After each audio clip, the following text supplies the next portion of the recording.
घर खान मन थियो, माइती घर जान मन थियो।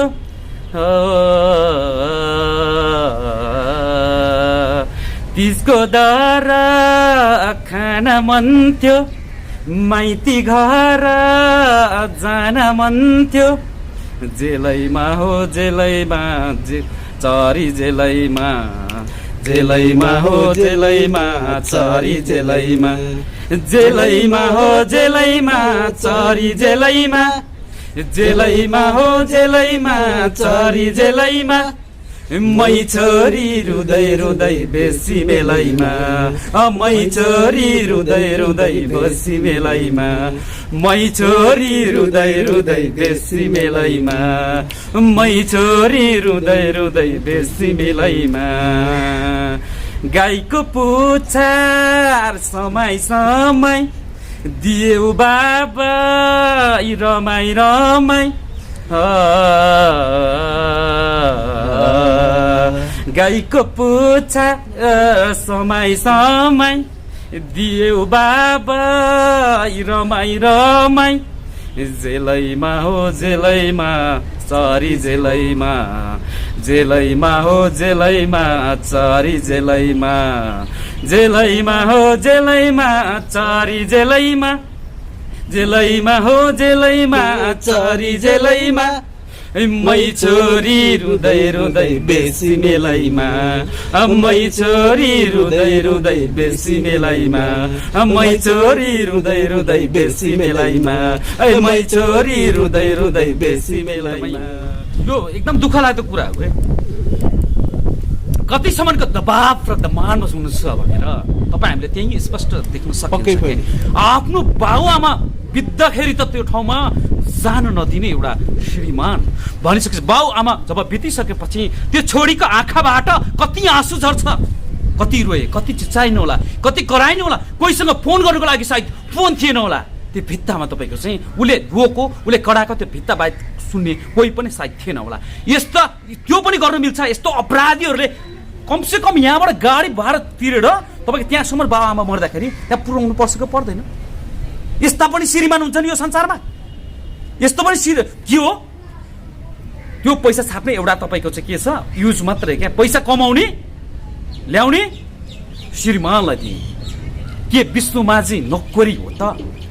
यति साँच्चीकै हामीले यो बोल्दै गर्दाखेरि यति नोकरी तपाईँको होइन भने, अहिलेसम्म तपाईँलाई पालेको छैन भने, तपाईँले यति शोषण दमन गर्नुभएको छैन भने, ल यो तिजमा हामी मैले भनिसकेको छु। नमस्कार। पछिल्लो समय सामाजिक सञ्जाल लोकदोहोरी गायिका विष्णु माझीमय भएको छ।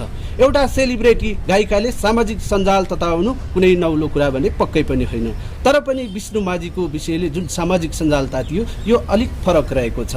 एकातिर उनको आवाजमा गाइएको चरी जेलैमा भन्ने गीतले दर्शकको उल्लेखका साथ पाइरहेको छ भने अर्कोतिर उनी कहीँ कतै 10-15 वर्षदेखि नदेखिनेले गीत उनकै जीवनमा मिल्दोजुल्दो भएको त होइन भन्ने दुःख चिन्ताहरू व्यक्त भएको छ। यसरी पनि विष्णु माझीको दर्शकमा ल्याउनु पर्यो भन्दै आवाज उठाइरहेको पनि हामी पाउँछौँ। हुन त जो कोहीको कुनै व्यक्तिगत इस्युमा छिर्नु नहुने भए पनि विष्णु माझी एक व्यक्ति मात्र नरहेर सिङ्गो दर्शकहरूको विष्णु माझी भएकोले दर्शकहरूले आवाज उठाउनु स्वाभाविकै हो। आज हामी विष्णु माझीको विषयमा सामाजिक सञ्जालमा उठेका टिका टिप्पणीहरू लिएर भलाकुसारी गर्न गइरहेका छौँ र आज हामीसँग कुराकानीमा जोडिनु भएको छ सगरमाथा आरोही विजय घिमिरे।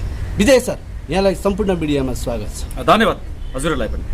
के छ चरी जेलैमा? हजुर चरोची जेलमा हुन्छ कि हुन्छ? साँच्चीकै जेलमै भइरहेको छ यति बेला। साँच्चीको विष्णु माझी त्यो जेलभित्रै हो नि, देखिरहेको छौँ तपाईँ हामीले। 3.5 करोड नेपाली देखिरहेको छ यति बेला। ती जेली एउटा पिन्जराभित्र भएको पक्कै पनि देखेको छैन। साँच्चीको त्यो गीतमै शब्दमै त्यसरी लेखेको छैन र को छ। तर विष्णु माझी मात्रै होइन, यो देशका नारीहरू, यहाँ लाखौँ नारीहरू त्यस्तो पिन्जराभित्र छन्। त्यस्ता तपाईँको चाहिँ जुन तपाईँको चाहिँ एउटा अँध्यारो कुनाभित्र छन्। तर पनि ती बारहरू, ती चेलीहरूले भत्काउन सकेको छैन। यत्रो राष्ट्रियको कलाकार हुनु, हर विश्वले चिनेको कलाकारले त त्यस्ता बारहरू भत्काउन सकिरहेको छैन भने अरूले कसरी बाहिर आउँछन्? यस्ता समाजमा यस्ता श्रीमानहरू पनि यो समाजमा जन्मेको रहेछन्। धिक्कार लाग्छ मलाई। तपाईँले एकछिन रोक्न चाहे, छातीमा हात राखेर भनिदिनुहोस् विष्णु माझीलाई चाहिँ कसले दबाबमा राख्यो? श्रीमानले। अरू कसले दिन्छ? कसले गर्छ मलाई दबाब राख्ने, मलाई आउनु हुँदैन, तँलाई आयो भने यस्तो गर्छु उस्तो गर्छु, तँलाई मार्छु भनेर कुनैले भन्न चाहन्छ? कसैले भन्न सक्छ? श्रीमान विष्णुमाझीको विषयमा त जुन चाहिँ सुन्दरमणिले गरेर तपाईँको पुरा बन्दक बनाएर एउटा पिन्जराभित्र राख्नु भएको छ। विष्णुमाझीको विषयमा त खुब सामाजिक सञ्जाल तताउनु भयो होइन? एकदम तताउनु पर्यो नि। यो 3.5 करोड नेपालीको आवाज हो मैले बोलिरहेको, किनकि मेरो मात्र इच्छा यो चाहना होइन, हामी देख्न चाहन्छौँ विष्णुमाझीलाई यो खुल्ला तपाईँको उडेको चरी, अब अर्को चिजमा उडेको चरी भन्ने तपाईँको गीत आउँछ हामी भन्न चाहन्छौँ। अहिलेसम्म उहाँ पिन्जराभित्र हुनुहुन्छ, त्यस कारणले गर्दाखेरि जेलमा हुनुहुन्छ, तर आउने अर्को चिजमा उडेको चरी भनेर पके पनि गीत हामी सुन्नु हामीले पाउनुपर्छ र यही चिजमा बाहिर। तपाईँलाई रोक्न चाहे विजय सर, तपाईँ लगायत सामाजिक अभियन्ताहरू कुनै इस्यु निस्क्यो कि सामाजिक सञ्जाल तताइहाल्नुहुन्छ, तर त्यसको समाधानको बाटो चाहिँ एउटा पनि रोजेको पाइन्न नि, किन? यो समस्याको समाधान हामी रोजिरहेको छौँ। आज गएर यो समस्याको समाधान गर्नुपर्छ है भनेर हामी लागेको यति होइन भने, मेरो आफ्नो स्वार्थको लागि म लागेको भने म यति बेला तपाईँको मेरो कोठाभित्र म घरभित्र बस्थेँ होला। सायद यस्ता दबिएका महिलाहरूको उद्धारको लागि, उहाँहरूको न्यायको लागि, उहाँहरू पनि यो देशको एउटा महिला मानव हुनुहुन्छ, उहाँहरू पनि उहाँहरूको हितको लागि, उहाँहरूको अधिकारको लागि उहाँहरूलाई खुल्ला ल्याउनुपर्छ। कुनैले पनि महिलालाई तपाईँको शोषण र दमन गरेर राख्नु पाउँदैन भनेर हामी यसरी निक्लेको, उहाँहरूको लागि निक्लेको हामी, बुझ्नुभयो नि? विष्णुमाझीको केसमा पनि कतै उहाँकै श्रीमानले दबाबमा राखेको होइन भनेर सामाजिक सञ्जालमा आवाज त उठाउनु भयो, तर सम्बन्धित व्यक्तितिर त कतै तपाईँहरू पुगेको पनि देखिएन होइन। अब तपाईँको सुरु भइसकेको छ। हिजोको दिनमा यो तपाईँको 12-14 वर्ष बित्दै गर्दाखेरि नेपाली समाजमा सबैले भन्नुभएको थियो कि आज अब यो वर्ष ननिस्किन अर्को वर्ष पक्कै पनि सबैजना चुप्प लागेर बस्नु भयो। यहाँ त दर्शकहरूले पनि तपाईँहरूलाई टिप्पणी गर्न थालिसके। चुप्प लागेर दर्शकले टिप्पणी गर्नु भएको छैन। दर्शक हिजोको दिनमा हामी दर्शकदेखि यहाँका मिडियाकर्मी, यहाँका तपाईँको जति सामाजिक अभियन्ता साथीहरू सबै निधाएर बसेको थिए। तर अब तपाईँको सबै कसैले कम्प्लेन गर्ने होइन, कसैले टिप्पणी गर्ने बेला होइन। अब तपाईँको जसरी भए पनि हामी चाहे केही पनि होइन, विष्णुमाझीलाई तपाईँको त सार्वजनिक गर्नुपर्छ। कसैले टिप्पणी गरेर कसैको खुट्टा तान्ने काम कसैले पनि गर्नु। दर्शकहरूको एउटा टिप्पणी लिए विजय घिमिरे पनि कुनै इस्युमा बुलन्द आवाज मात्रै निकाल्छ, त्यसको समाधानतिर लाग्दैन, भाइरल हुन मात्रै खोजेको।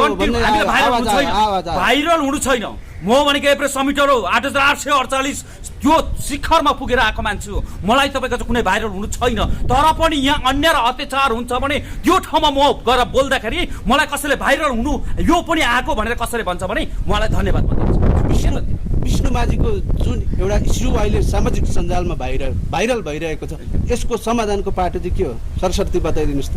अब यस्तो छ, यसलाई समस्याको समाधान गर्नुको लागि कुनै तपाईँको गाह्रो छैन। हेर्नुहोस् है, यहाँ मुद्दा गर्नुपर्ने, झगडा गर्नुपर्ने, फाइट गर्नुपर्ने दुनियाँ समस्या केही पनि छैन।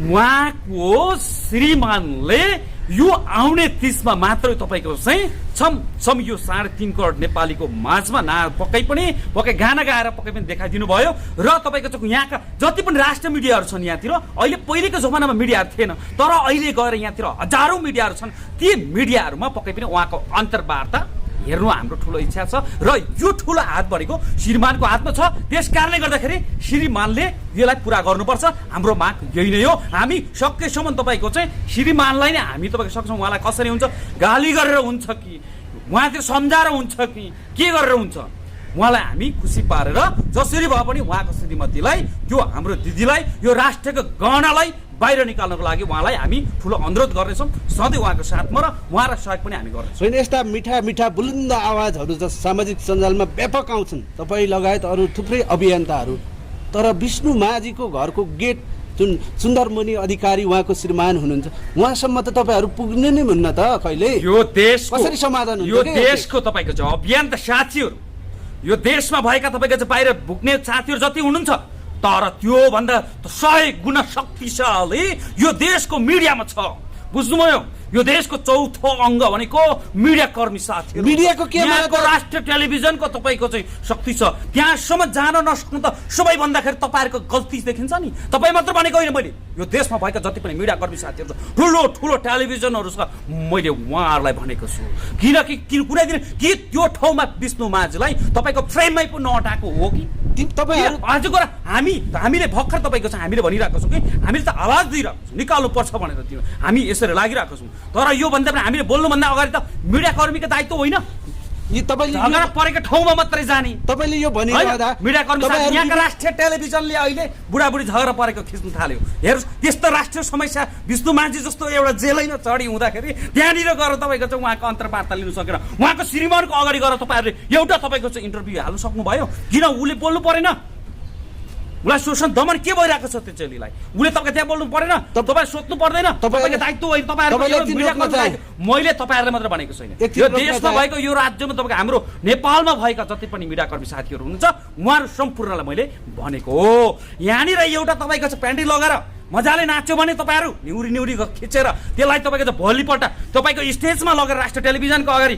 लगेर तपाईँको ऋषि धमलाको तपाईँको चाहिँ यो तपाईँको चाहिँ जनता जान चाहन्छ भने कार्यक्रममा बस छलफल हुन्छ होइन तर तपाईँको चाहिँ त्यहाँ यो आज गएर विष्णु माझी जस्तो एउटा नारीको तपाईँको चाहिँ कुनै पनि त्यहाँनिर तपाईँको अन्तर्वार्ता हुन सकेको छैन यहाँ सम्पूर्ण राष्ट्रिय टेलिभिजनमा एउटा मोबाइल त बोक्नु दिएको छैन मोबाइल बोक्नु किन तपाईँले सोध्नु सक्नुहुन्न तपाईँहरूको दायित्व होइन यहाँको राष्ट्रिय टेलिभिजनको दायित्व होइन किन एउटा मोबाइल बोक्नु दिनु भएन के मोबाइल बोक्यो भने अरूसँग च्याट हुन्छ भनेर के तपाईँले जुन सोसल दमन गरिरहनु भएको छ यो कुरा च्याट गरेर के अर्कोलाई सुनाउँछ भनेर हाम्रो मिडिया कर्मीको दायित्व थियो तर किन गर्न सकेन आज गएर अभियन्ताहरूलाई तपाईँको मात्र तपाईँहरूले ठुलो तपाईँ गाली गरिरहनु भयो यहाँ सुन्नुहोस् तपाईँको जुन यो आवाज मिडियाले सधैँ कैद गरिरहेछ क्याच गरिरहेछ तपाईँहरू विभिन्न अभियानमा जोडिरहनु भएको छ एकदम ती मिडिया कर्मीहरूलाई पनि त्यता केमा तेर्छौँ यो अभियानको म नेतृत्व गर्छु त तपाईँले नि भन्न सक्नु भएको छैन नि आजसम्म होइन हामीले बोलिरहेका छौँ यहाँका तपाईँको जति पनि अब हाम्रो तपाईँको पत्रकार साथीहरू हामीले राष्ट्रिय टेलिभिजनको साथीहरूलाई भनिरहेका छौँ यो चाहिँदो नचाहिँदो तपाईँको विज्ञापन बजाउने होइन जहाँबाट पैसा आउँछ आफ्नो राष्ट्रघाती हुने तपाईँको विज्ञापनहरू यो देशका तपाईँको टेलिभिजनले बजाउन सक्ने तर तपाईँको चाहिँ त्यो समस्यालाई तपाईँको चाहिँ कुनै पनि अन्तर्वार्ता लिन नसक्ने जहाँबाट पैसा आउँछ त्योपट्टि मात्र जाने हो त पैसामा मात्र जाँच्ने हो हाम्रो राष्ट्रको कलाकारहरू राष्ट्रको खम्बहरू यहाँ धेरै छन् त्यस्तोहरूलाई तपाईँको जोगाउनुको लागि राष्ट्रिय टेलिभिजनकोहरूको दायित्व होइन मिडियाको क्यामेरा पनि कसरी तेर्साउने के विष्णु माझीको गेटतिर के उहाँले 2 वर्ष अगाडि भत्काउनु कोसिस गर्नुपर्छ मेरो क्वेसन सुन्नुहोस् उहाँले त 2 वर्ष अगाडि मात्रै होइन सम्बन्धित निकायमा म कसैको दबाबमा छैन भनेर लिखित जवाब त्यो सहीछाप गरेर आउनु भएको छ त मिडिया कसरी जाने के सर त्यहाँ अब उहाँको आवाजबाट तपाईँले त्यो के अन्तर्वार्ता सुन्नु भएको थियो हो पक्कै पनि तपाईँले म भन्न चाहन्छु यति बेला साथीहरूले भनेको छन् धेरै साथीहरूले तपाईँको विश्वबाट जति पनि नेपाली छ कि उहाँहरूले भन्नुभएको छ उहाँहरू जुन सिडिओ कार्यालयमा जानुभएको थियो सिडिओ कार्यालयमा जाँदाखेरि यसरी बोल्नु भएको थियो भनेर तपाईँहरू सम्पूर्णले भन्नुभएको छ तर उहाँले त्यो बोलेको रेकर्ड कहीँ छ कसले बोलिदिएको थियो त्यो बोलीहरू आवाजहरू कसले विष्णु माझीको आवाज कसले बोलिदिएको थियो छेउमा त्यसमा कसले बोलिदियो उहाँको श्रीमानले भन्नुभएको थियो नि हो त्यस कारणले गर्दाखेरि उहाँको मनको कुरा के राख्ने ठाउँ पाउनुभयो अनि उहाँले पछि तर्क गर्नु भयो नि त उहाँलाई बोल्नुहोस् भन्दा मैले कसरी मैले बोल्ने कुरा श्रीमानले बताइदिइसक्नु छेउमा तपाईँको चाहिँ एउटा कमाइ खाने एउटा भाँडो मात्रै बनाउने जुन खालको छ नि एउटा युज मात्रै होइन त्यस्ता खालको श्रीमान छेउमा भइसकेपछि उहाँले तपाईँको चाहिँ आफ्नो मनको कुराको भन्न सक्नुहुन्छ भोलि भनिहाल्यो भने घरमा गइसकेपछि अवस्था के होला त्यो सोच्नु परेको परेन उहाँले जिन्दगीको सवाल छ यहाँनिर त्यस कारणले गर्दाखेरि श्रीमा छेउमा हुँदाखेरि उहाँले एउटा अदालत त के उहाँको बाउ आमाको छेउमा पनि आफ्नो मनको कुराहरू राख्नु सक्नु भएको छैन आमा कति बेला बित्यो बाउ कति बेला बित्यो त्यो पनि कुरा त्यस्ता कुराहरू तपाईँको चाहिँ गर्नै मिल्दैन क्या उहाँले विष्णु माझीले समस्या अरूलाई राख्नु सकेन भने उहाँले बोल्नु भएन उहाँ चाहिँ खुसी हुनुहुन्छ भनेर यसमा म चाहिँ तपाईँको 100% तपाईँलाई एकछिन रोक्न चाहे मैले तपाईँ लगायत अरू अभियन्ताहरू आवाजविहीनहरूको आवाज हो भन्दै गर्दा विष्णु माझीको घरको गेटमा पुगेर सत्यता के हो भनेर किन बाहिर ल्याउन सक्नु भएन यो काटौँ है होइन यो एउटा काटौँ है हिजोदेखि सामाजिक सञ्जाल नियाल्दै गर्दा एउटा दुःखद न्युज देख्न पाउँछौँ जहाँ विष्णु माझीको बुवा आमाले यो संसार छोडेको 1.5 वर्ष भइसक्यो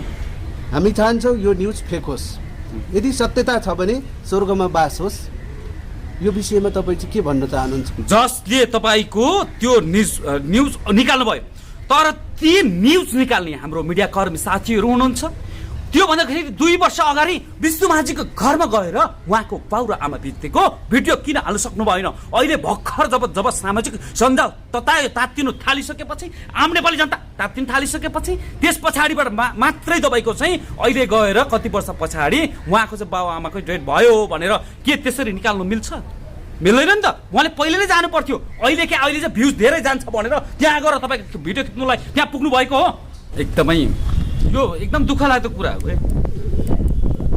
कतिसम्मको दबाव र दबानमा हुनुहुन्छ भनेर तपाईँ हामीले त्यही स्पष्ट देख्न पक्कै सकिन्छ पनि। आफ्नो बाबुआमा बित्दाखेरि त त्यो ठाउँमा जान नदिने एउटा श्रीमान भनिसकेपछि बाबुआमा जब बितिसकेपछि त्यो छोरीको आँखाबाट कति आँसु झर्छ, कति रोए, कति चिच्चाइनु होला, कति कराइनु होला, कोहीसँग फोन गर्नुको लागि सायद फोन थिएन होला, त्यो भित्तामा तपाईँको चाहिँ उसले रोको, उसले कराएको त्यो भित्ता बाहेक सुन्ने कोही पनि सायद थिएन होला। यस्ता त्यो पनि गर्न मिल्छ। यस्तो अपराधीहरूले कमसेकम यहाँबाट गाडी भाडा तिरेर तपाईँको त्यहाँसम्म बाबुआमा मर्दाखेरि त्यहाँ पुर्याउनु पर्छ कि पर्दैन? यस्ता पनि श्रीमान हुन्छ नि यो संसारमा। यस्तो पनि के हो त्यो पैसा छाप्ने एउटा तपाईँको चाहिँ के छ युज मात्रै क्या, पैसा कमाउने ल्याउने श्रीमानलाई दिने के विष्णु माझी नोकरी हो त? यति साँच्चीकै हामीले यो बोल्दै गर्दाखेरि यति नोकरी तपाईँको होइन भने, अहिलेसम्म तपाईँलाई पालेको छैन भने, तपाईँले यति शोषण दमन गर्नुभएको छैन भने ल यो तिजमा मैले भनिसकेको छु देखाइदिनुहोस्। तर हामीले यो बोल्दै गर्दाखेरि तपाईँले भन्नु होला जेलमा हालिदिन्छु तिनीहरूलाई, यिनीहरूको आवाजलाई हामी दबाउँछु भनेर तपाईँले भन्नुभएको होला होइन। तर हामीले बोलेको छौँ कि तपाईँकै लागि बोलेको, तपाईँको फ्यामिलीको जुन दबाएर राखेको छ यी कुरालाई बाहिर ल्याउनुपर्छ र दर्शकले रुचाएका ती कलाकारलाई सार्वजनिक हुनुपर्छ है भनेर हामीले भनेको। कुनै पनि तपाईँले मुद्दा हाल्नुपर्ने समस्यालाई थुन्नुपर्छ, पत्रकारलाई मेरो भिडियो खिचेर, मेरो श्रीमतीको भिडियो खिचेर मेरो बारेमा तत्नाम गाली गर्ने भिडियो सार्वजनिक गरेर यहाँलाई म मुद्दा हाल्छु भनेर बिल्कुल यो नसम्झिनुहोस्। किनकि हामीले चाहेको केही पनि होइन, केही होइन। न उहाँले कमाएको हामीलाई दिए भनेको, न त उहाँको घर हामीलाई अंश दिए भनेको, यो बिल्कुल होइन। विजय सर, हामी कार्यक्रमको अन्त्यमा छौँ। यदि विष्णु माझी कुनै कसैको दबावमा हुनुहुन्छ भने पीडितले न्याय पाउन्, उहाँको आवाजमा भरिएका अझै गीतहरू हामी सुन्न पाऊँ। दर्शकको माग पनि यही छ, सबै दर्शकहरूको माग पनि पुरा होस्। जाँदा जाँदै विष्णु माझीलाई के भन्न चाहनुहुन्छ? म भन्न चाहन्छु जुन हाम्रो सुन्दर कति राम्रो नाम होइन, कति राम्रो छ सुन्दर मणि तपाईँको छ अधिकारीलाई म भन्न चाहन्छु, तपाईँलाई लागेको होला सायद अरू कलाकारहरू घरभित्र बस्छन्, त्यस पछाडिबाट तपाईँको चाहिँ बाहिर जुनसुकै स्टेजमा पनि जान्छन्, जहाँ पनि टेलिभिजनमा जान्छन्, त्यस पछाडिबाट उनीहरूको रेट तपाईँको चाहिँ एउटा गीत गाएको 10,000 लिएको हो। त्यस कारण गर्दाखेरि म चाहिँ यसरी सार्वजनिक गर्न चाहन्न, म 2 लाख रुपियाँ लिन्छु भनेर सायद त्यो गर्नुभएको होला। तर तपाईँले त्यो पैसा तपाईँको जुन रेट घट्छ भनेर, तपाईँले गाएको गीतको रेट घट्छ भनेर तपाईँ टेन्सन नगर्नुहोस्। तपाईँले जुन स्टेज, यहाँका स्टेज अन्तर्राष्ट्रिय